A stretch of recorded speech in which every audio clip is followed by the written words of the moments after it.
Jai Sri Jagannath. Welcome to this class. Today in this class we are supposed to have a discussion regarding the types of communication.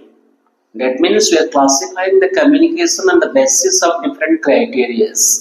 And the basis of different criterions, classification is done. The first classification is based on the criterion of feedback loop. On the basis of feedback loop, communication is classified under two heads, one way and two way. Then on the basis of flow of instruction, on the basis of direction of instruction, communication is classified under five heads, horizontal, vertical, lateral, diagonal and Grapevine. Then on the basis of medium, communication is classified under two heads, verbal and non-verbal. On the basis of styles of communication, communication is classified under two heads, formal, informal. On the basis of number of participants, communication is classified under five heads. That is interpersonal, group communication, public communication and mass communication. So let us discuss one by one. The first classification is based on the criterion on the basis of feedback. That means feedback system. On the basis of feedback loops, we are classifying communication under two heads. First is one way. One way means only the communicator is available. The receiver is passive. Here, communicator is linear and it is commanding. That means giving some advertisements, giving some important notice, giving some orders, announcements is mostly that is linear announcements, one-sided, that is only communicator is giving the announcements, that is one-way communication. So basic limitation of this one-way communication is that feedback is not there. So unless and until the feedback is not available, then the communication cannot be effective. That's why two-way communication arises. Two-way communication, the receiver is there and sender is there. So this is most effective because feedback is available. The best example of two-way communication is our classroom situation. In classroom situation, teacher is teaching, the students learn simultaneously, there is constant interaction, the teacher is asking the question, do you understand? Then the students are getting feedback, giving feedback, and accordingly the instruction is designed. So two-way communication is a better improvement over one-way communication. Let's proceed to that the communication is classified on the basis of flow or direction of instruction. It is classified under five categories. Horizontal communication ensures cooperation and collaboration of the persons within the same department, isn't it? Of the department within the same hierarchy. And vertical communication ensures or maintains order and authority, control, discipline. Then lateral communication ensures or connects different departments. It collaborates different departments. And diagonal communication is cross-departmental efficiency. That means the departments of different hierarchy, there is cross-departmental efficiency. That means different departments interacting with different issues and different topics. This is a different hierarchy. And the last one is Grapevine communication. This is something unofficial, informal network, informal communication. Maybe the rumors, official rumors, personal rumors. We'll discuss it in details. So let us come in details.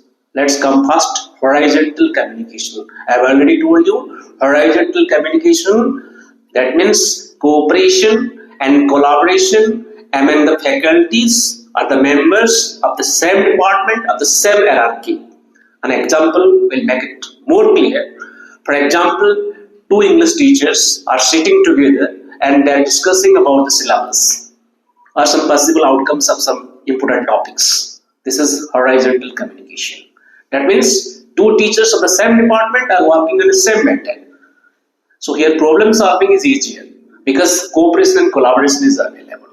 The limitation is that sometimes if there is differences in opinion, then dichotomization happens, then conflicts may arise.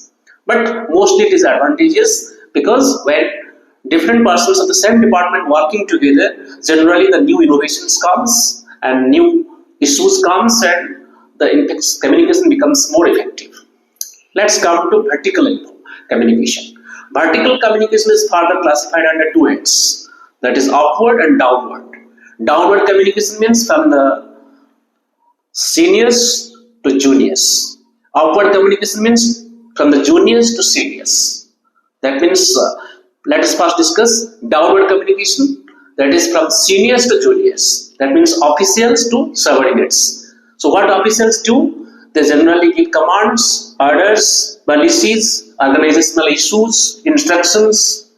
So that means the officers are giving some commands, are giving some notice, are giving some orders, some policies, some instructions, and some organizational issues to the subordinates, and subordinates just obey it. This is downward communication. And what is upward communication? Just vice versa, reverse. That is from juniors to seniors. So what the juniors do when the seniors give commands, orders, policies, organizational issues, then what the juniors do? They give complaints, suggestions, reports, concessional discussions, performance reports, all these things. That means juniors always give their feedback in form of complaints, suggestions, improvements, and consensual matters. By the way, this is vertical communication, vertical upward communication. Let's come to the lateral communication. What is lateral communication? Communication within the different departments, connects different departments, but the condition, the criterion is that the departments are linking. That means there's the same hierarchy. The departments are having linking together. For example, examination department is working with administrative department. There is always relationship between examination department and administrative department. Or the academic department is working under, is connecting with administrative department. This is the example. Or another example I am giving, that suppose an HR personnel is discussing with accounts department. That means HR department, accounts department is always correlated, isn't it? The production department is working with marketing department. So this is all about lateral communication. Let's come to diagonal communication. This is one of the most important thing. Diagonal communication is always cross-departmental efficiency. That means different departments invited together, they assemble together, they discuss on a particular issue, but on different departments, different hierarchy. And but the matter is, issue is what? That means it is mostly declared by the authority. And the authority invites different departments to take a unanimous decision of the different departments and the different hierarchies, isn't it? So this is most diagonal. Diagonal communication is most important because it takes decision on the basis of collaboration, cooperation, and discipline of the different departments, and some positive and constructive outcomes come out spontaneously. This is the result of diagonal communication. Efficiency is better ensured. Am I right? Only the one limitation is that of the diagonal communication, there may be conflicts, differentiations in opinions, and dichotomizations, because different departments, different personnel having different experience, they are assembled together. But finally, the consensus is there because authorities are available. They take one decision. By the way, let's come to the Grapevine communication. This is purely unofficial, purely informal, some rumors. For example, students, before examination starts, the students are discussing about the question papers. This question may arise, this question may come. So this is an example of Grapevine communication. Or sometimes the official employees are discussing their promotional benefits. Before the promotional benefits is declared by the government, they are discussing like that. This promotional benefit may come out. That promotional benefit may come out. Or another example I am giving, the employees are discussing about a possible holiday.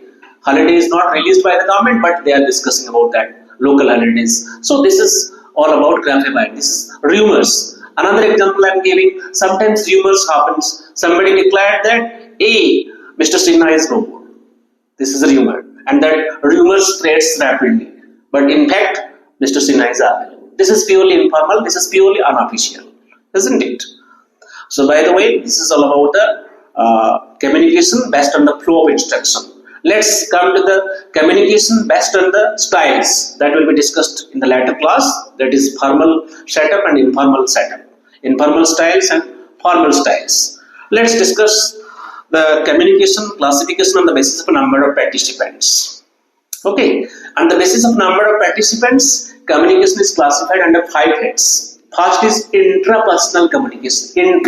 Intra means within. That means within yourself you are communicating. That is connecting to yourself, connecting to oneself. Isn't it? Suppose I have a topic for seminar tomorrow. I am preparing myself, and before the mirror at my personal residence, I am preparing myself and communicating myself how to make communication effective tomorrow. That means communicating to oneself. That is interpersonal. Interpersonal, very easy, between the two persons. For example, a mentor and mentee, they are discussing about their careers, or two students are discussing about the future plan. So this is interpersonal communication. Then group communication. The example will make it more clear. For example, there is a project. So project is always assigned in groups because it is a wholehearted purposeful activity conducted in a social environment. So in social groups. So the groups members are discussing together how to solve the project. This is group communication. Then public communication. Public communication is purely linear. One person is giving his speech or giving his expressions to the public. An example will make it more clear. Suppose a politician is giving speech to the audience. This is public communication. Or the VC in an annual function is giving a speech to all the university students. This is public communication. And the last one is mass communication. What is mass communication? This is mostly done through technology. When there is a massive audience, anonymous audience, but message is confined, message is conveyed to the whole mass through a technological medium, that is massive communication. I think the discussion is clear about all these things, and the last discussion is very important, that the communication is based on the medium, that is verbal and non-verbal. This is most important because most you are interacting with these modes of communication, verbal modes and non-verbal modes. Verbal modes generally, according to layman, use of language. Non-verbal modes, use of no language. So we are using language and vocabulary to express our communication, that is verbal mode of communication. Verbal mode of communication is further divided into oral and written. Oral communication means face-to-face communication. That is personal touch, individualistic touch is there, isn't it? And immediate feedback is provided. Speed is there, accuracy is there, consistency is there, fluency is there. Because in oral communication, face-to-face communication, directly we are having face-to-face communication. And speed is there, fluency is there, and personal touch, sometimes by our personality, by our touch, also we are enhancing the communication, we are enriching the communication. But the problem, the limitation of oral communication is that no records, no formal records are there, because we are speaking orally. So if there is no formal records, whenever the receiver revitalizes, remembers the issues, then that may be a memory issue, because there is no positive verbal records. And another limitation, that accuracy. In oral communication, spontaneously accuracy may be missing, but in case of written communication, accuracy is maintained more, because whenever we are writing something, we become more careful. We are emphasizing on grammatical etiquettes, isn't it? So written communication accuracy is more. Oral communication accuracy is there, but it may be missing due to fluency and consistency. So these are the things about oral and written communication. Let's come to non-verbal communication. That means using no language. That means body language is more important here. Gestures, postures, and this is more important. There are different types of gestural movements, like kinesics and haptics. Kinetics and haptics directly deal with positive non-verbal reinforcement, negative non-verbal reinforcement. What is positive verbal and what is negative non-verbal? Positive non-verbal and negative non-verbal. For example, positive non-verbal, smiling, nodding the head with agreement, and tapping on the back of the child So these are positive non-verbally. The pupils are enforced and they're strengthening the response. Suppose people is having a correct response, the teacher is nodding his head with full agreement, smiling, giving usual response, tapping on the back of the child. And positive non-verbal, that is baptics. In the sense, negatively we are enforcing. For example, facing anger, that means dissatisfaction, showing dissatisfaction. Sometimes also using canes, raising the eyebrows. This is positive non-verbal enforcement. So this is about kinesics and baptics. Then there is proxemics. Proxemics means use of space in the communication, distance, depending upon the relationships. That I will discuss it later. Proxemics means use of space in the communication based on the relationship. Then paralanguage. Paralanguage means that is voice qualities. It is related to the voice qualities, pitching of the voice, slow pitch, high pitch, modulated speech. So pitching voice qualities. Then we come chronemics. Chronemics means time management. We are adjusting time management in flow of communication. And another is artifactics. Artifactics means physical appearance. Sometimes the physical appearance of the communicator appeals to the audience. If the communicator is smart enough, is well dressed, well fashioned, with well suited manners, then definitely the communication will be more effective. If the communicator is not dressed properly, his physical appearance is somehow boring, dull, monotonous, then communication will be affected. So this is also important. Artifactics, that is physical appearance, is also important. Then one thing I have told, that is proxemics, that is space of communication. What is space of communication? Suppose I am communicating with my family members, with my friends. I will maintain a distance from 0 to 1.5 feet because they are my family members, they are my friends. Suppose I am dealing, that is personal space. That is immediate space, family members, and personal space means I am dealing with my colleagues. Then in that case, I can maintain distance between 1.5 feet to 4 feet.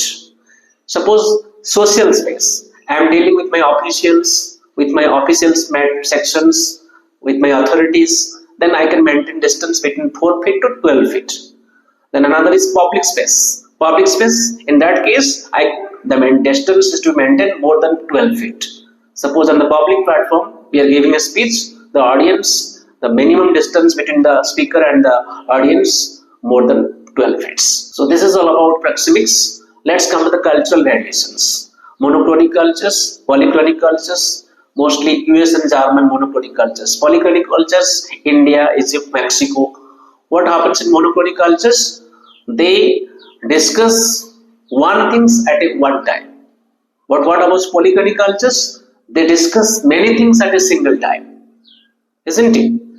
And about gestures, also there is cultural differentiations and variations in the gestures. For example, okay. Okay is a word. It is well appreciated in US, but in Japan, it is money. Okay is known as money. In Brazil, it is a negative sign, negative symbol, isn't it? It is not accepted. It is an insult. Okay. For example, thumbs up. We are thumbing something, thumping, that is thumbs up. That means that is a cheer in US, whereas in Middle East countries, it is not well appreciated by the Middle East countries. So there are different bodily gestures. I have told in my previous classes also that I have discussed it. So this is about all verbal communication and non-verbal communication. Again, I am just supplementing. Verbal communication is oral and written. In oral communication, accuracy is less maintained, but consistency and fluency and intelligibility is there. It is face-to-face interaction, instant flow of feedback is there, and it is humanistic touch is there. In case of written communication, humanistic touch is not available, but accuracy is maintained, and remembering that is memory issue is not a problem because we can ease of understanding is there. We can read the material again and again because already ready-made materials are available. Then non-verbal communication, that is body language, use of no language, that is body language, body movement, gestures, postures. In that case, I have discussed about that is kinesics, baptics, proxemics, chronemics, paralanguage. All these things I have discussed in details. Also, I have discussed about the cultural variations, polychronic cultures, monochronic cultures, and different gestural variations in cultures. So this is all about verbal and non-verbal communication. I hope you must have been clear by my teaching. Still then, if any confusions, any doubts, you can clarify me. You can provide your constructive feedback and I can make it clear in the next class. I hope all the best. We'll wait for the next class. Thank you all.